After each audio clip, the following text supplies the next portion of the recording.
السلام علیکم ورحمۃ اللہ وبرکاتہ۔ بسم اللہ الرحمن الرحیم، والصلاة والسلام علی رسولہ الکریم وعلی آلہ وصحبہ اجمعین۔ اللہ تعالیٰ نے ہمیں یہ زندگی دی ہے ایک امتحان کے لیے، اور بہت مختصر امتحان ہے۔ چند دہائیوں میں زندگی کا اختتام ہو جاتا ہے، پھر ہم ایک ہمیشہ کی زندگی میں داخل ہو جاتے ہیں جہاں کا دار و مدار ہمارے اعمال پر ہے۔ اگر اچھے اعمال ہیں تو بہت خوبصورت زندگی کی ابتدا ہوگی، پھر انتہا نہ ہوگی۔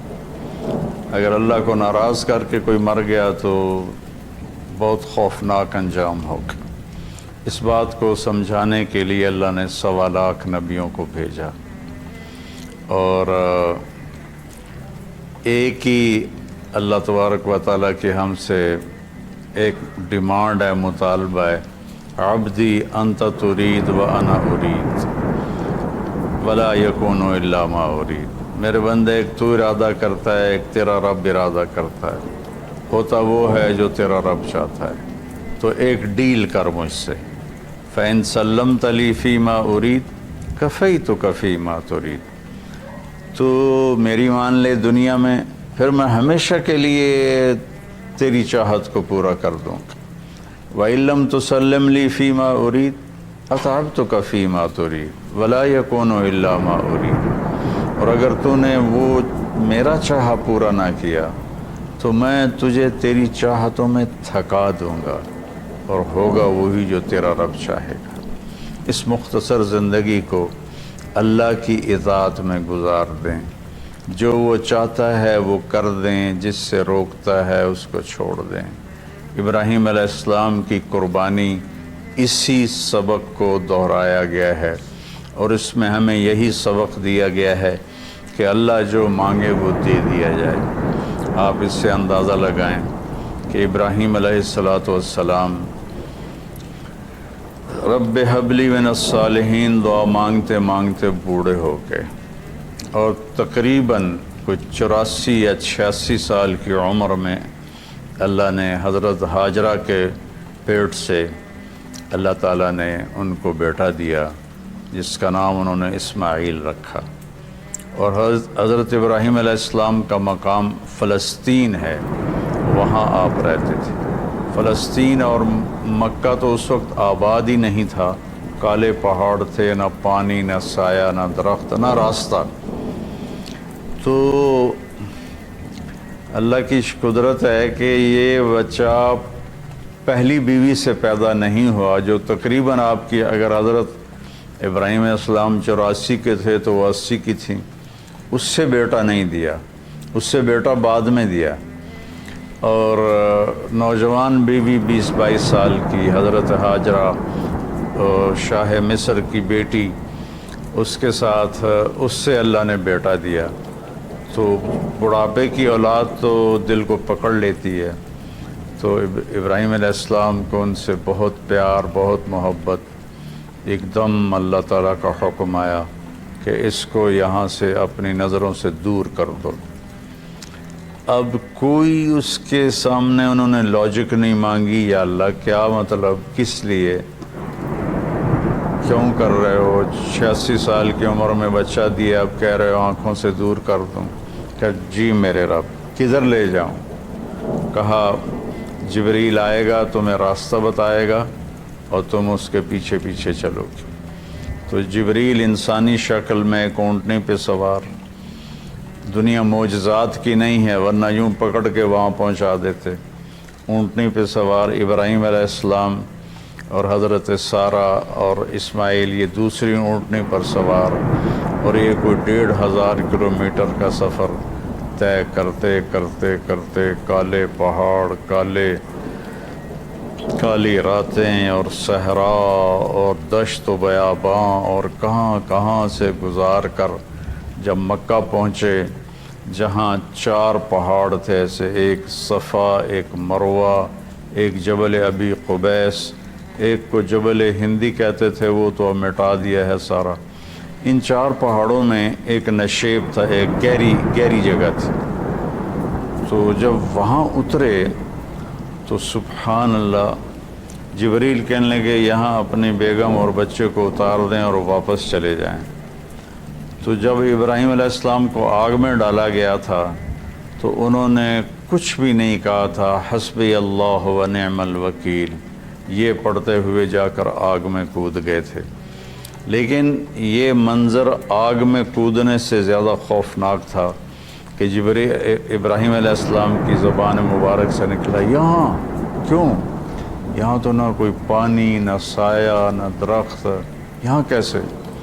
تو جبریل نے عرض کیا کہ آپ کے رب کی منشا ہے کہ یہ اس کو یہیں چھوڑ دیا جائے، اس بچے کی نسل سے آخری نبی پیدا ہوں گے، یہاں یہ اللہ کا گھر بنائیں گے۔ تو جبریل تو 3 دن وہاں، جبریل تو چلے گئے، ابراہیم علیہ السلام نے وہاں ان کے لیے کوئی تھوڑا چھپر وغیرہ یا بنایا یا نہ بنایا، یا کسی کیکر کے نیچے، واللہ عالم، تاریخ خاموش ہے، اور وہ وہاں ان کو چھوڑا اور واپس ہو لیے۔ جب واپس ہوئے تو حضرت حاجرہ کہنے لگیں، یہ آپ کدھر جا رہے ہیں؟ اور حکم تھا جواب نہیں دینا، وہ خاموش۔ تو حضرت حاجرہ بچے کو گود میں لیا ہوا ساتھ ساتھ چل رہی ہیں، وہ اونٹنے کی رسی پکڑ کے پیدل وہ بھی چل رہے ہیں۔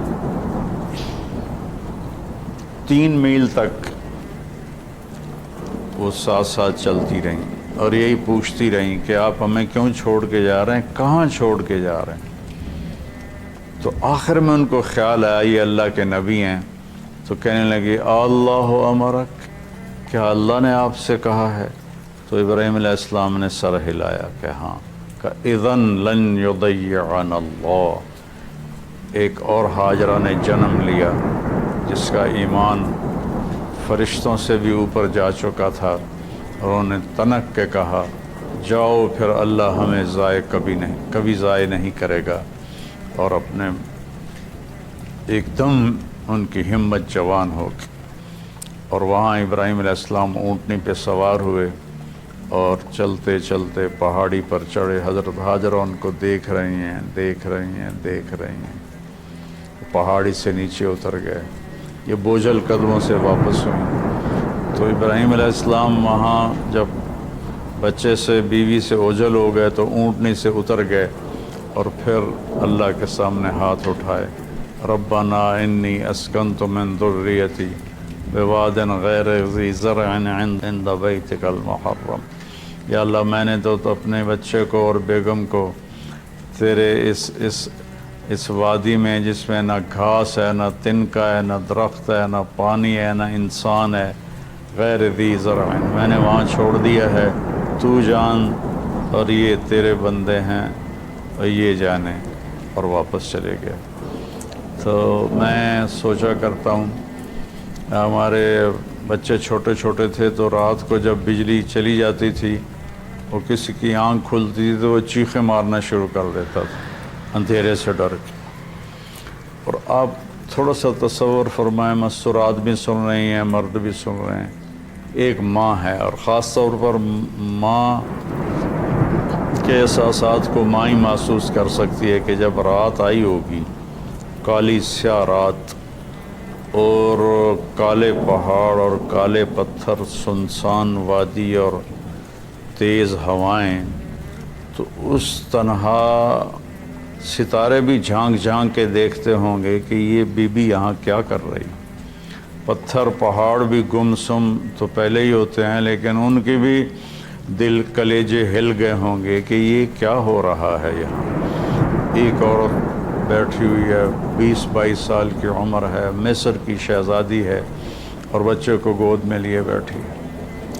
تو اس طرح سے یہ ایک زندگی شروع ہوئی، اور 3 دن کے بعد پانی بھی ختم ہو گیا اور چھاتیوں کا دودھ بھی ختم ہو گیا، چونکہ کھانا ختم ہو گیا۔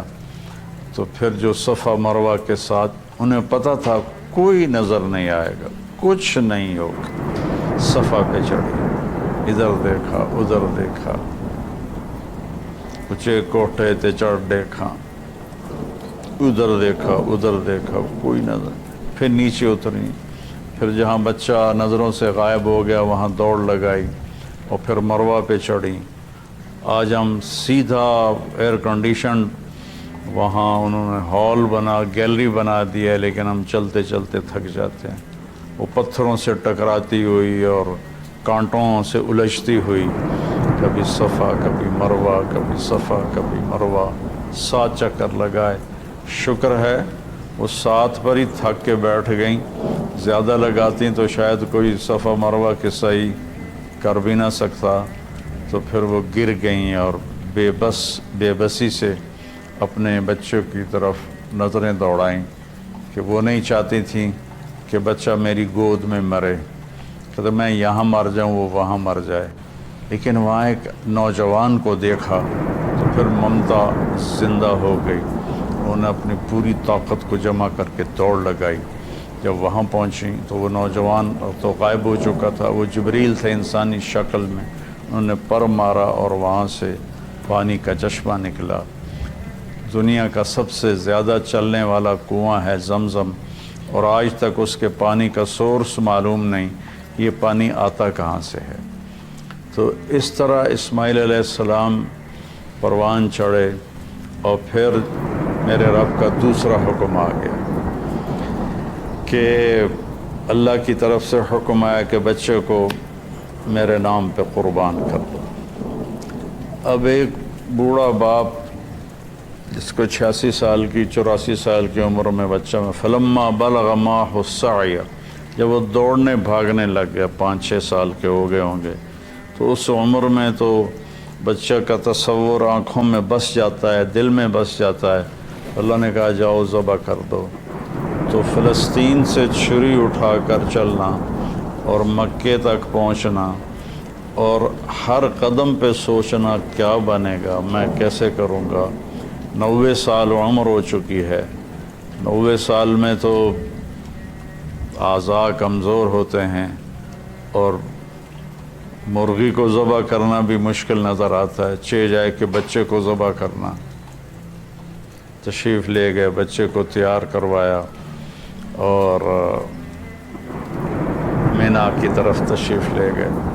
وہاں 3 جگہ شیطان آیا، اس کو کنکر مارے، اور جب ایک تنگ سی جگہ تھی وہاں پہنچے تو کہنے لگے بیٹے انی ارا فی المنام انی اذبحک فانظر ماذا تری، بیٹا میں تجھے خواب میں دیکھتا ہوں، میں تمہیں ذبح کر رہا ہوں، اور نبی کا خواب صحیح ہوتا ہے تو تمہاری کیا رائے ہے۔ تو رائے پوچھنے کا مطلب یہ نہیں تھا کہ وہ ہاں کرے گا تو کر دوں گا، نہ کرے گا تو نہیں کروں گا، مطلب یہ تھا کہ ہاں کرے گا تو آسانی سے ہوگا، نہ کرے گا تو تھوڑا تردد، تھوڑی کوشش کر کے پھر ذبح کروں گا۔ آگے وہ نسل بھی ابراہیم علیہ السلام کے تھے، کہنے لگے یا ابت افعل، یا ابت افعل، یا ابت ففعل نہیں، یا ابت وفعل نہیں، یا ابت افعل ستجدنی انشاء اللہ من الصابرین۔ میرے بابا، میرے ابا، میرے باپ جلدی کر، یا ابت افعل، اس سے مطلب نکلتے جلدی کر، اللہ کے حکم میں دیر کیوں کر رہا ہے۔ ستجدنی انشاء اللہ من الصابرین، آپ مجھے صبر کرنے والا پائیں گے انشاءاللہ۔ تو پھر کہنے لگے میرے ہاتھ پاؤں باندھ دو، آپ کو تکلیف نہ ہو میرے ہاتھ پاؤں کی حرکت سے، اور دوسرا مجھے الٹا لیٹا دو تاکہ آپ آنکھوں سے آنکھیں ٹکرائیں تو آپ کا ہاتھ نہ کانپ جائے۔ اور پھر اپنا کرتا اتارا اور کہا یہ کرتا میری ماں کو دے دینا کہ جب میری یاد آئے گی میرے کرتے کو دیکھ کے تسلی پا لے گی، اور آپ نے مجھے یہیں دفن کر دینا ہے۔ اور یہ کہہ کر انہوں نے ہاتھ پاؤں باندھے اور ان کو الٹا لٹایا، اپنی آنکھوں پہ پٹی باندھی اور ان کی کمر پہ گھٹنا رکھا، سر کے بال پکڑ کے اوپر اٹھائی گردن، وہ چھری ہاتھ میں لی اس پوزیشن میں آسمان کو دیکھا، یا اللہ کیا تو مجھ سے ناراض ہو گیا ہے کہ میرے دل میں اسماعیل کی محبت بہت جگہ پکڑ گئی ہے؟ نہیں میرے مالک، دیکھ میں آج تیرے نام پہ قربان کر رہا ہوں، یا میرا کوئی امتحان ہے تو مجھے اس میں کامیابی دے۔ تو آسمان کے فرشتے بھی رونے لگے۔ 2 دفعہ آسمان کے فرشتے روئے ہیں، ایک جب ابراہیم علیہ السلام کے ہاتھ میں چھری تھی اور اسماعیل کی گردن ایسے اوپر اٹھی ہوئی تھی، اور ایک دفعہ جب طائف میں ہمارے نبی کو پتھر پڑے اور آپ بے ہوش ہو کے گر گئے، تو ایک اس وقت سارے آسمان کے فرشتے روئے۔ یہ کہ اگر اللہ اکبر کہہ کے چھری چلا دی، اللہ نے چھری کو حکم دیا نہیں چلنا، وہ نہیں چلی، دوبارہ چلائی نہیں چلی، سوارہ چلائی نہیں چلی، پھر گئے اور ایک پتھر پہ اس کو تیز کیا، تیز کر کے آئے تو پھر اللہ نے کہا کہ بس اب میرے ابراہیم نے میرا حکم پورا کر کے دکھا دیا، جبریل جنت سے ایک چھترا لے کر جاؤ اور اسماعیل کو نکال لو اور اس کو ڈال دو۔ تو وہ تو پٹی باندھی ہوئی تھی، تو انہوں نے جب کہ اللہ اکبر تو چھری چل گئی، تو ان کو تو سمجھ میں آیا کہ جیسے اسماعیل ذبح ہو گئے، لیکن آنکھوں سے پٹی کھولی تو جبریل بھی کھڑے تھے اور اسماعیل بھی کھڑے تھے، اور اللہ کا کلام اترا، قد صدقت یا ابراہیم قد صدقت الرؤیا انا کذالک نجزی المحسنین، کہ اے ابراہیم تو نے میرے حکم کو پورا کیا، تو نے اپنے خواب کو سچا کیا، ہم ایسے ہی نیکی کرنے والوں کو اچھا بدلہ دیتے ہیں۔ اور یہ اس واقعے میں کوئی بچہ ذبح نہیں ہونا تھا، اور یہ بچے کو جدا کرنا کوئی اللہ کی مجبوری نہیں تھی، ایک انسانیت کو پیغام دینا تھا کہ اللہ جو کہے اس کو پورا کر دو، یہی تمہاری کامیابی ہے۔ ہمارے زمانے میں کامیابی کا مفہوم بدل گیا ہے کہ پیسہ ہو اور دولت ہو، شہرت ہو، عزت ہو، بڑی بڑی گاڑیاں ہوں، بڑے بڑے گھر ہوں۔ میرے رب کی قسم، اللہ نے نہ ان میں عزت رکھی ہے، نہ ان میں سکون رکھا ہے، نہ ان میں کامیابی رکھی ہے۔ اللہ تعالیٰ کی مان کے چلتے ہوئے وہ گدھے پہ سوار ہو یا مرسڈیز پہ سوار ہو، وہ پرسکون ہوگا، اور اللہ کی نہ مان کے وہ سونے کی کار بھی، گاڑی بھی بنوا لے، سونے کا بیڈ روم بنوا لے، اس کو سکون نہیں ملے گا۔ میرے رب نے ہم سے یہ ایک بات مانگی ہے کہ میری مان لو، میری مان لو۔ یہ چھری اللہ نے ابراہیم علیہ السلام کے ذریعے اسماعیل پہ چلوائی اور اس کو چلنے سے روک دیا۔ پھر یہ چھری حضرت عبداللہ کے گردن پہ چلنے لگی، میرے نبی کے والد محترم رضی اللہ عنہ، اللہ نے چھری کو وہاں سے ہٹا دیا اور چھری کو نہیں چلنے دیا۔ لیکن چھری نے چلنا ضرور تھا جب اہل بیت کی باری آئی اور میرے نبی کے لاڈلے کی باری آئی، حسین منی و انا منہ، حسین منی و انا منہ، حسین منی و انا منہ، حسین مجھ سے ہے میں حسین سے ہوں، حسین مجھ سے ہے میں حسین سے ہوں، حسین مجھ سے ہے میں حسین سے ہوں۔ اور آپ ان کو ایسے اپنے پاؤں پر کھڑا کر کے جھولا جھلا رہے تھے اور فرما رہے تھے اسعد المرتقی، اوپر چڑھو اوپر۔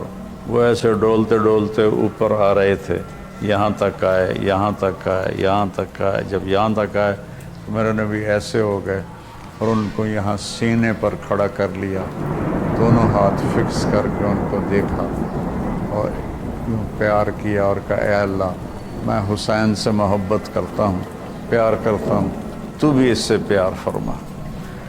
تو جب حسین کی باری آئی تو چھری اکیلے حسین علیہ السلام پہ نہیں چلی، ساری آل پہ چل گئی۔ 17 نوجوان آل رسول کی گردنیں کٹ کے نیزوں پہ چڑھ گئیں کہ میں رنگ لاتی ہے حنا پتھر پہ کس جانے کے بعد، کہ اور وہ یہاں تک ہمیں نہیں آزمایا جائے گا، وہ تو بڑے لوگ تھے۔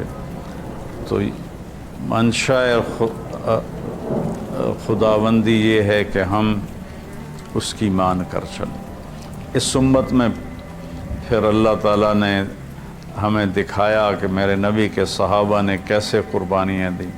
حضرت حبیب بن زید رضی اللہ عنہ کو آپ نے مسلمہ کذاب، مسلمہ جھوٹا نبی تھا، اس کے پاس بھیجا کہ توبہ کرو اور میرے اوپر ایمان لاؤ۔ تو انہوں نے حبیب بن زید کو پکڑ لیا، کہنے لگا تم گواہی دیتے ہو محمد اللہ کا رسول ہے؟ کہنے لگا ہاں میں گواہی دیتا ہوں۔ کہنے لگے تم گواہی دیتے ہو میں اللہ کا رسول ہوں؟ کہنے لگے مجھے سنائی نہیں دیتا۔ تو اس نے ایک ہاتھ کاٹ دیا۔ پھر کہنے لگا تم گواہی دیتے ہو محمد اللہ کے رسول ہیں؟ کہنے لگے ہاں میں گواہی دیتا ہوں، محمد اللہ کا رسول ہیں صلی اللہ علیہ وسلم۔ کہا تم گواہی دیتے ہو کہ میں اللہ کا رسول ہوں؟ کہا مجھے سنائی نہیں دیتا۔ اس نے دوسرا ہاتھ کاٹ دیا۔ پھر کہنے لگا تم گواہی دیتے ہو محمد اللہ کا رسول ہے؟ کہا ہاں۔ کہا تم گواہی دیتے ہو میں اللہ کا رسول ہوں؟ کہا مجھے سنتا نہیں۔ انہوں نے ایک پاؤں کاٹ دیا۔ پھر اس نے کہا تم گواہی دیتے ہو محمد اللہ کا رسول ہے؟ کہنے لگے ہاں۔ تم گواہی دیتے ہو میں اللہ کا رسول ہوں؟ کہنے لگے سنائی نہیں دیتا۔ تو اس نے دوسرا پاؤں بھی، دونوں ہاتھ کاٹ دیے، دونوں پاؤں کاٹ دیے۔ پھر کہنے لگا بتاؤ تم میری رسالت کی گواہی دو۔ کہا میں سنتا نہیں۔ تو گوشت کی بوٹی اتار دی۔ پھر کہا تم کہو میں اللہ کا رسول ہوں۔ کہا مجھے سنتا نہیں۔ تو گوشت کی بوٹی اتار دی۔ کرتے کرتے کرتے پورا گوشت زندہ کی بوٹیاں کاٹ کے تڑپا کے ان کو شہید کیا۔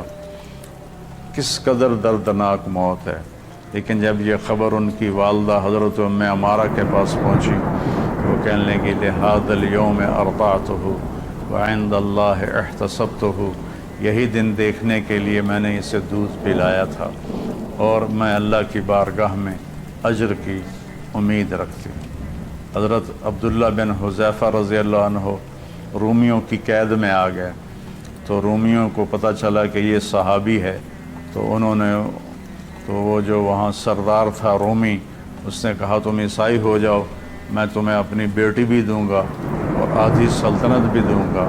تو وہ فرمانے لگے اگر تم مجھے پوری دنیا بھی دے دے اور صرف اتنا کہے کہ 1 سیکنڈ کے لیے تم عیسائی ہو جاؤ تو مجھے قبول نہیں۔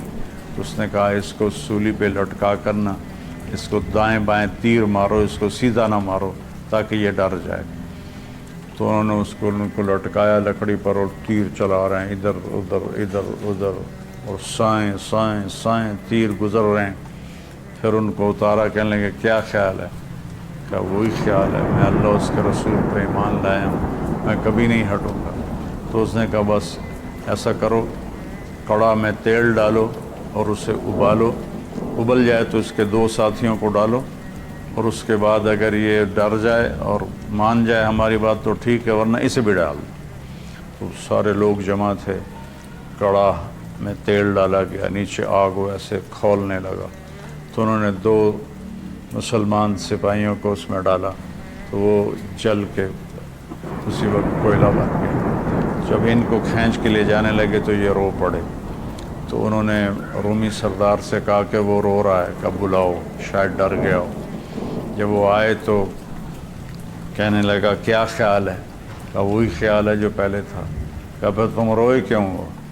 کہا رویا اپنی بے بسی پر ہوں، میری ایک جان ہے جو اللہ پہ ایک پل میں قربان ہو جائے گی، کاش میرے جسم پر جتنے بال ہیں اتنی میری جانیں ہوتی اور میں ایک ایک جان کو تیل میں ڈال کے اللہ پہ قربان کرتا۔ تو رومی کا چہرہ ایک دم بدل گیا، اس نے سر جھکا لیا، کہنے لگا میرے ماتھے پہ بوسہ دے دے میں تمہیں چھوڑ دوں گا۔ کہنے لگا نہیں میرے سارے ساتھیوں کو چھوڑ۔ تو اس نے کہا سب کو چھوڑ دوں گا۔